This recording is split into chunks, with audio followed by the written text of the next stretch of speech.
كسر لنا المشبك بتاع المايك بس فداه يعني مش لا هم كسروش هو بس ايوه يا ابني والله ما المشبك خفيف هو المشبك خفيف هو اي حاجه في ايده خفيفه دلوقتي. ماشي. المهم يا جماعه ازيكم؟ فيديو جديد وحلقه جديده عن الجيمات. ما تنساش تعمل لايك سبسكرايب. حلقه جديده عن الجيمات. الجيمات ايه يا ابني؟ عن الرياضه.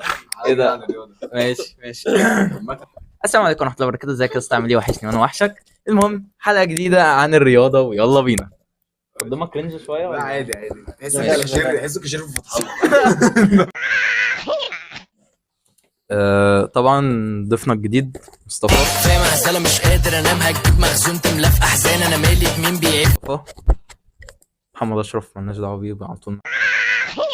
جمعتكم اخيرا عشان نعمل البودكاست اللي من الصيف اللي فات ان عايزين نعمله، اللي هو ان احنا نتكلم عن الجيم الرياضه. معانا واحد مدرب كمال اجسام ومدرب ده الكوتش بتاعي، ده اللي بيمرني، ومدرب كوره وعادي ومدرب يوجا. وبني آدم لو في واحده عايزه تيجي وبياكل. برايفت، فاهم اللي هو وبيشرب. يوجا كلاسز ده. قرب المايك من بقك معلش عشان خاطري خلاص يعني ماشي. عشان خاطري بالله. المهم يعني انا وانت نشترك في المايك ده ونسيب له هو المايك. باشا هو لوحده كبير. باشا واخد نص الكادر اصلا. لا والله يا جماعه بس ما علينا يعني، علشان انا عايم وسطكم يعني، فايه سيبوا لي مساحتي شويه يعني. باشا اتفضل يا باشا. المهم يا جماعه انا كان في مواقف كتير بتستحضرني في الجيم، فحبيت ان انا لا بص احنا هنتكلم، احنا مش جايين نتكلم انا وانت في مواقف الجيم، احنا جايين نسال الكوتش عن مواقف الجيم. مواقف الجيم معاك ايه يا درش اخويا؟ يعني انت مثلا ايه اكتر حاجه غبيه بتواجهك؟ غبية في الجيم اللي بعد إذنك. هقول لك انا عارف العيال لسه بتلعب 3 في 2000 فاهم 3 في بيتعاملوا 2000. ان هم حسنا وعلى يعني عايزين على يا عم لما بنتكلم ليه عمر اللي قاعد هناك ده كان بيلعب 50، بيقول لك انت لعبت كام؟ كنت بتلعب كام مجموعه؟ كام عدى؟ عمر 3 زوايا 5 مجاميع، كل زاويه 5 مجاميع. ايه ده عمر ده؟ لا في عيال بقى، في عيال اوحش بقى تخش بتلعب ان البامب ده هو العضلات. انا طالع لي بامب فيه عضلات. بيتكلم على يعني انا العب 20,000 دور في 20,000 عده ويقف قدام المرايه جاموسه واقفه. هو مش بعدها بيوم عشان خلاص رجع خاطري تاني بس بعد اذنك. مروح البيت العضلات نزلت. بص بس عشان خاطري بعد اذنك، السفنجه بس هتقعد تعمل نويز وبتاع. خلاص اسال الاستاذ اللي بوظ لنا اول فيديو خلاص. قعدت قهاوي. الموضوع بيبقى غريب. انت مشكله بقى، انا مشكلتي معاه انت حاجه، انت مشكلتك معاه ان ده غلط شايفه، انا مشكلتي انا واقف مستنيه يخلص. لا وهو لو جيت شفته هتلاقيه 44 كيلو و3 ونص. لا بص انا هقول لك على حاجه، انت ممكن تلعب بيه عادي. انا هقول لك بقى على حاجه. انا اول مره نزلت، لما نزلت الجيم لاول مره، حماده كان بيمرني صاحب الجيم، فقال لي العب 3 مجاميع كل مجموعه كذا. فحلو كل مجموعه 12 عده، ف 12 و12 24 ماشي. انا هلعبهم مجموعه واحده بالعدد ده كله.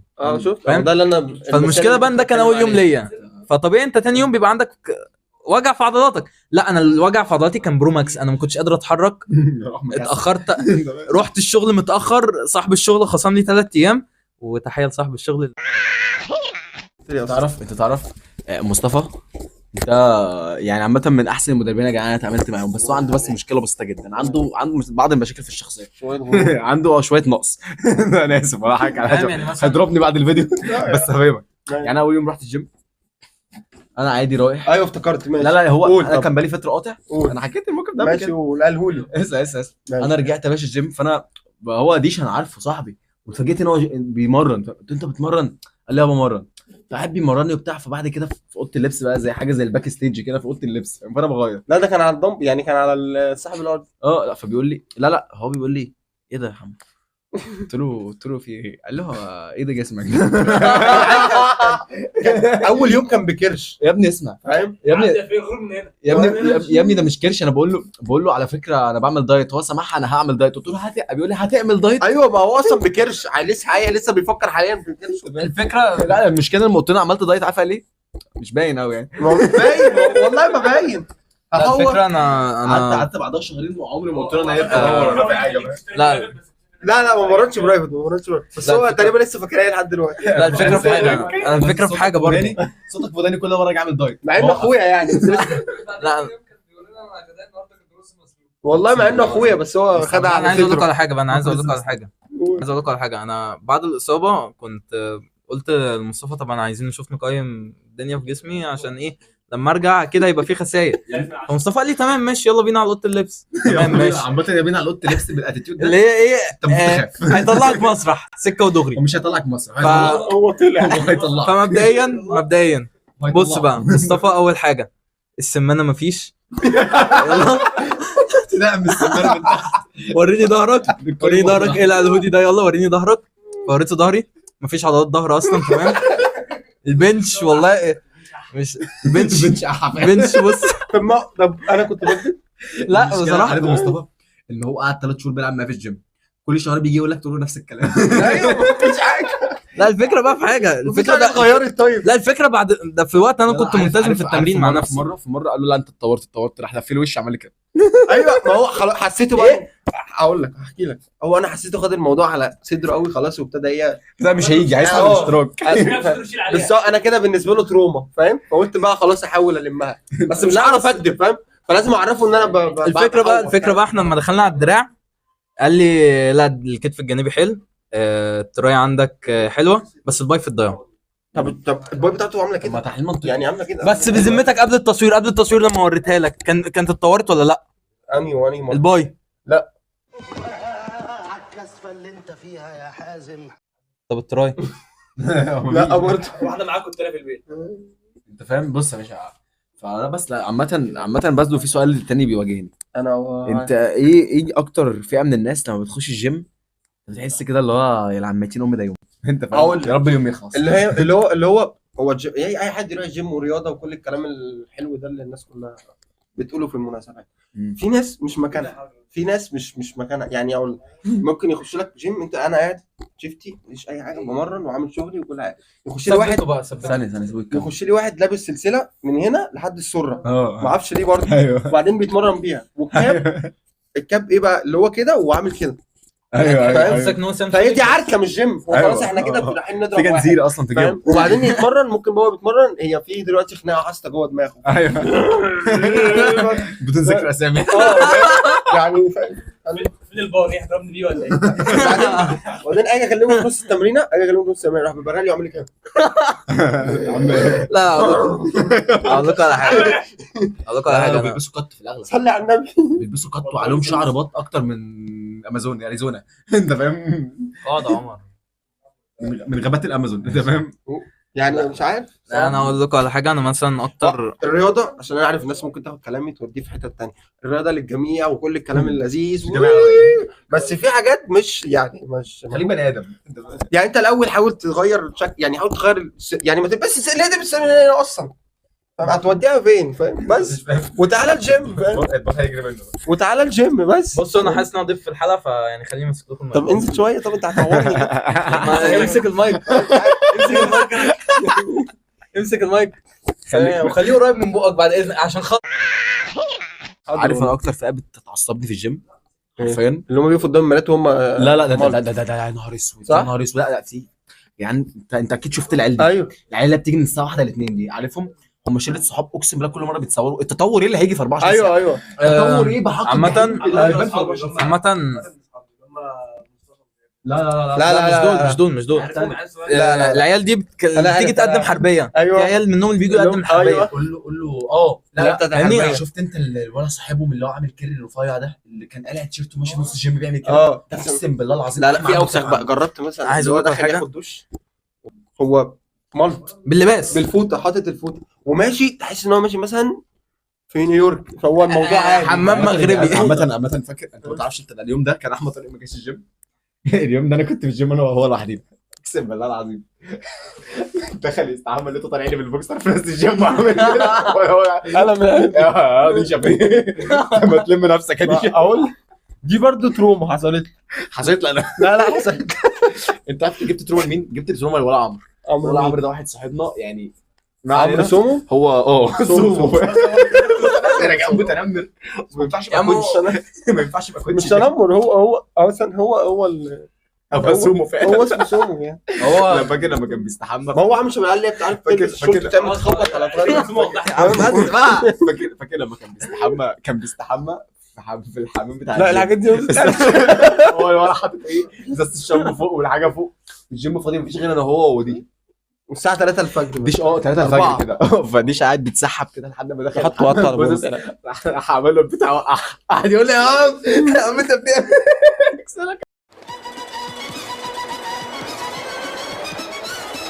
كان بيصوت، راح طفى عليه النور ومشي. ايوه خلاص كده انت عارف ان ده عفريت لو مش عفريت قصتك. عندي سؤال ليك طيب. انت ايه الموقف اللي حسيت انك شايف؟ الموقف اللي حاسس ان انا شاذ. انا عندي ماشي. انا قول. وانا عندي واحد ابن لذينه. كان في حد اعرفه يعني معرفه شخصيه في الجيم، كان المفروض بيلعب فراشه. فهو المفروض يبقى يعني بيلعب، مش فاكر دي المفروض كتف صح؟ لا كده دي كتف خلفي. كتف خلفي، فراشه خلفي يا جدعان. فراشه خلفي. فهو بيلعب كان باعت جسمه وكل حاجه بيلعب غلط. رحت له لا دخل نفسك كده وطلع ايوه صدق ظهرك الموقف ده. ده كان قدامي. فانا كنت حاطط أيوة ايدي أيوة. على التوته بتاعته. امم فلقيت مصطفى باصص لي قوي كده، وهو اصلا في شكوك مصطفى شاكك فيا بقاله كتير، فاهم؟ ما هو بيعمل حركات مريبه. بدل مش هنحكي دي مش هينفع ما تتقال. علينا يعني، ما علينا. عامة بس انا والله العظيم انا مش كده. واحد صاحبنا اسمه عمران عامة خلاص فيها بلوك. انا انا هو بقول صعب مني أفوته، حاجات صح؟ غريبه. لا وفي فاهم؟ كاميرات ممكن انزل لا لا بالله عليك يا جدعان بس لا. لك هنجمع من زاويه معينه اللي هي كان موطى بالظبط. ايه انتوا بتقولوا ايه؟ قناتي بس من زاويه معينه. اللي هو وطى فيها. ايوه أيوة. بالظبط. تبقى حلوه هتجيب جيب ريتش فاهمني؟ اوف. والمواقف الثانيه انا فاكر والموقف الثاني بصراحه يعني اللي مصطفى شك فيا، كنت انا فاتح السماك هناك يوم ما اتصبت انا في القطنيه. مصطفى ما المشكله ان فتحي السماك طلع يجري، بس هو مصطفى سمع صوت تك كده لما فتحي كان بيقول لي اظبط نفسك كده مش عارف ايه هدي، وراح عامل لي كده على ظهري من تحت. فانا مره واحده سمعت صوت طرقعه في السمان في القطنيه عندي. فتح السماك لاني اترميت على الارض وبتاع، يا نهار اسود، وطلع يجري. انا عارف يا نهار اسود. مصطفى سمع صوت التك ولقى ان انا ماسك ظهري، فقال لي انت كان في حد معاك؟ قلت له فتحي كان معايا. قال لي فتحي مين وبتاع، فهو فاهم ان حد هو انا مش بيحسب. مترجم ان هو نفس البني ادمين فاهم. فانا قلت حد والجيم كان لسه بقول فتح السماك ده بس الاكشن دي شباب بيعمل كده. انا يا ابني كل ده والجيم ما كانش في حد غيري انا وهو.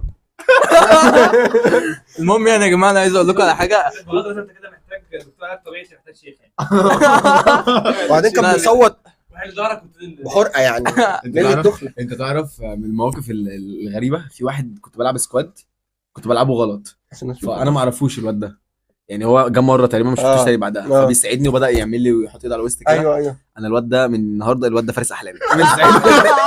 لا انا حبيته.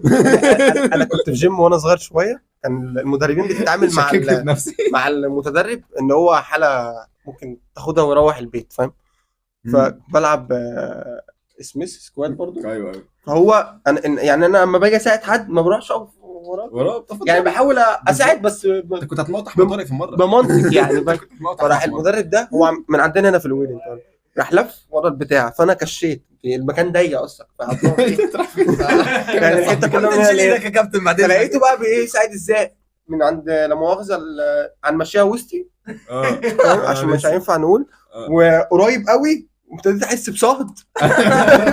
الدنيا سخنه مالك بس رجلك بس مش رجلي مش رجلي. وايه بقى لا وايه وبينزل معايا ويطلع معايا. انا كده في حد عملت فيه فاهم.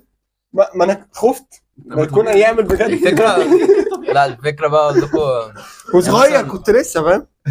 مثلا انت مش اغرب هضرب حتى اغرب سمانة. موقف قبلك يعني لما انت سالت واحد لسه مشترك جديد انت ايه هدفك، وانت اغرب حاجه قلتها يعني احنا كحالتنا احنا ايه اغرب حاجه انت قلتها للكوتش لما قال لك ايه هدفك وانت اغرب حاجه اتقالت لي كان في حد جه قعد تمرينتين بس، وابتدى بقى كل ما يشوفني يقلع ويقول لي يا كابتن ورا في حاجه اتغيرت، مفيش حاجه اتغيرت كل ربع ساعه يشوف. فاهم. وهو اقسم بالله مفيش حاجه اي حاجه، هو زي ما دخل فجوه زمنيه فاهم. وفي برضو اللي هم بيخشوا عمر الميه معلش يقولوا لي انا جاي اشترك وبتاع وهو اصلا جاي سكران. انا عشان شفت الليل ده شفت البودرجيه، انا بقعد معاك في شفت الليل ده كل الناس. فهو شفت انت فاكر انت الراجل اللي بيجي ابنه؟ اقسم بالله الراجل ده هو جه مره انا ما شفتوش تاني. اني الراجل اللي هو ايه اللي انا قلت لك شكله بودي بيلدر. انا اقول لك اللي ضارب انا اقول لك حكايتي معاه ايه. حكايتي معاه ان انا رحت العب باي لقيته بيلعب، ورحت العب حاجه ثانيه ايوه صح لقيته بيلعب بيج. طب انت جاي تلعب يا صاحبي؟ هقول لك ولو في واحد تاني اللي هو الاسمراني ده عنده مكنه ايوه بيطلع اقسم بالله انا اقول لك بيعمل ايه، بيطلع الباي تراي لا بنش. هقول لك يلا يروح. المكنه اتسرق. انا في دي كنت لعبت مثلا ايه، لعبت زاويه، هقول لعبت لك. زاويه دراع فاهم. لا اللي هو بيجيب ابنه ده بيجي مرتين في الاسبوع فاهم. فهو مره بيلعب فيها كله بقى تحت وفوق ويمين وشمال كله فاهم. وما يجيش ويدفع سيشن وما يجيش تاني، تقابله الاسبوع الجاي نفس الموضوع. بس انا مستغرب ان هو ما شاء الله ما بيخسش. بيخش بسم الله ما شاء الله، يعني ما لا، شاء بسم الله، ما شاء فاهم؟ الله، بسم الله ما شاء الله. لا يعني السيمتريه حلوه. طب هي رجله غريبه شويه بس انت اغرب حاجه قلتها للكوتش هو قريب لما- حد شغال معانا. انا اغرب لما قال حاجه قلتها للكوتش، كان انا ولا حد تاني؟ انا مش فاكر والله اغرب حاجه قلتها طب قولها، للكوتش، قول. بس انا قلت حاجه كتير غريبه يعني. ايه اغرب واحده فيهم؟ هحاول افتكر لك يعني مثلا. انا قلت له انت صدق. لا هو اديشن مره واحده بيني قلعت مره واحده بنبقى واقفين بيلاقيني قلع بقول له قايم.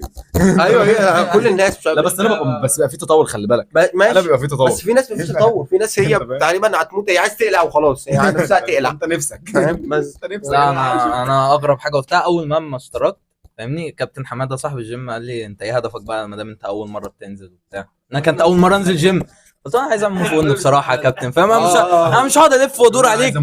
ايوه قلت بس له انا جاي الرد قال له ايه؟ انا جاي اعمل موف اون. قال لي حمادة ما شاركش يعني على يا ابني انت استنى. انت طلعت مجروح انت برضه وبتاع زيهم. قلت له اه يا كابتن مش كان الموضوع بقاله سنه وشويه وبتاع. استنى بقى لما هو بيتمرن حماده يقول كابتن له حماده فشخني اللي هو ايه جنرال، وكمان اللي هو ايه يلا خش معايا دراع. خش معايا دراع مع كابتن حماده. هو اصلا دراعه تقريبا هو عايز هو يبقى يعني يعني فاهم. هو كله دراعه الباي. الفكره ان كابتن حماده انا انت تعمل كام بروتين؟ الفكره ان كابتن حماده بعد ما فشخني في الجنرال اول حاجه فاهمني قال لي خلاص كفايه عليك كده. قلت له انا عايز اتمرن، انت مش قلت لي دي التسخين؟ قال لي يا ابني انا عندي دراع النهارده لو تعبت رجعت مش عارف مش هتمشي غير لما تخلص تمرينك انت هتمرن معايا. يا كابتن ده قال لي طب يلا خش معايا دراع فاهم. فاتفشخت اليوم ده اللي هو بقى انا قعدت كام يوم بقى على البايظ واتخصم لي كتير في الشغل. قررت الجيم عامه. المهم يعني في واحده قول كنت بتمرن مع عمر ومش فاكر كان محمد اسماعيل معانا، فكان باين عندنا مش فاكر كنا بنتمرنوا ايه بالظبط. ف المهم انا خلصت المجموعه بتاعتي فعمر قال لي خد نفسك ويلا بينا على الكيبل. قلت له ماشي. فانا باخد نفسي وكنت سرحان. لقيت كوتش حماده دخل في المكان اللي انا فيه بص لي قوي قال لي يا ابني قلت لك هنشوف لك غيرها بقى ما تزهقناش من اكتئابك. انت بتكلمني انا كوتش؟ لا قال لي يا ابني ايوه انت يا ابني وبتاع. لقيت عمر قال لي انت حكيت له؟ احمد خلي بالك انا معايا مصيبه، انت ما بتبقاش قاعد معانا، انت بتبقى قاعد بتتفرج على ارطغرل انت فاهم، وانا هو بنتمرن اقسم بالله بيجيب لي اكتئاب. ومش بيجيب لي اكتئاب ان هو متضايق، بيبقى عايز ينام، هو بينكر ان هو عايز ينام. ايوه احمد بيبقى اخر يوم بعد الشيفت الطويل وبعدين عنده تحويله جامده فشخ. لا بيبقى قاعد عينه مرن حمراء. التمرينه عادي جدا فاهم. يجي في الزاويه الثالثه الرابعه انا مروح ليه ما اعرفش. الغي اشتراك يا ابني. خلاص يا نهار اسود بس يا ابني تعيش في نفسك كده، ارجعي له بقى يا ست، الغي اشتراك. ارجعي له بقى يا بنت انت. وبصراحه بقى خلاص بقى كفايه عليه كده الراجل عضم وحالته باظت. بعد اذنك عضم بلوى لا ما بعد عشان في الجيم. لا بص لا ما عضمتش. هتنكر بقى في تطور. لو جيت الجيم عامة لو حد شاف جسمي هيقول لي يجي منك بالدوب. يجي منك في افتتاحات، يجي منك ترقص في افتتاحات. فاهم تبقى انت العروسه اللي بعدين هو شكله لوحده اصلا يعني روسي. عامة هو بيرقص في افتتاحات. الكلام ده على احمد فهمي يا جماعه، بس انتوا عارفين احمد فهمي شفتوه في الفيديوهات. المهم يعني بذمتك هتنكر؟ لا هتنكر ان بقى في تطور فيا يعني. انت على اول مره فين بالظبط؟ الفرق بين اول مره انت شفتني واخر مره انا جيت الجيم قبل ما اتصاب. لا الصراحه هو بقى في عرق طلع له كده في البايض. المهم يعني الباي والتراي والكتف الجانبي عندي بقوا كويسين. فارجعي لي بقى فاهماني انا تطورت وبقى عندي دراع يعني. ممكن واحنا ماشيين تعملي لي كده بس طبعا مش هبقى زي مصطفى يعني. ما طلعلوش دراع. انا حسيت بالامان دلوقتي عامه يا جماعه. انا حسيت بالامان دلوقتي مع الدراع. هو ما طلعلوش دراع، هو طلع له عرق في البايض يعني. ايوه عادي. هو طلع لي دراع بس هو كان واحد ما بيروحش الجيم يطلع له. هو طلع لي دراع. يا جماعه بص يعني انا راضي ذمتكم اهو. بص استنى امسك المايك استنى اوريك حاجه دلوقتي. شد البتاع عندك تمام يعني. ده الفرق بين KFC وبازوكا مثلا يعني فاهمني. بازوكا. بس انا عشان ايه انا مريح بقالي كتير يا جماعه يعني. لازم قعدت تلعب لنا للسنه الجايه. او بقى دي حاجه وسخه قوي قبل كده. قبل كده واحد رفيع، انا اقسم بالله الولا بعد ما مصطفى مشي، انا ما رضيتش اعمل كده قدامه عشان مصطفى ما يضربنيش. بعد ما مصطفى مشي قلت له فكك من مصطفى ده عبيط، لا كلام، انت اشتغل على نفسك هتبقى جامد. انت فاهم؟ الولا اللي هو الرفيع ده اللي بيجي مع الراجل اللي عامل نفسه كوتش، انت فاهم؟ عارفه اللي هو عامل سكسوكه ده. انت فاهم؟ ما كلهم كده. بتشتري العجمه كلها. عامة انا مش عارف احنا بعد الفيديو ده هننزل ضرب ازاي. فشخ يا ابني اقسم بالله الولا رفيع قوي. مصطفى بص له كده قال له بتيجي ليه يا ابني؟ انت بتيجي انت تعب نفسك ليه؟ يعني هرجع اقول الرياضه للجميع وكله ايه المهم يعني عشان شغلي. حماده لو شاف سمع الكلام ده هيمشي. المهم يعني في المهم يا خصومات جماعة، المهم الرياضة للجميع بس انا بصراحة ارفع شعر في جسمي. اهو انا احب الدماغ دي، عارف نفسه فاهم. لا الفكرة مصطفى بعد ما يحبطك مثلا بالكلام يجي وبينك وبينه كده، يا ابني عبيط عبيط، انا بهزر معاك، ده انت اخويا، انت والله العظيم بقى في تطور فيك وشد على نفسك هتوصل. عامة فاهم؟ كنت بكبر بخاطر عشان بحس ان انا كسرت بخاطر، بس أيوة يا انت ابني، فاهم عشان تطور نمشي. ومش تطور دي حاجه عشان هو لما بيجيب كلاينتس برضه ممكن ياخد عليها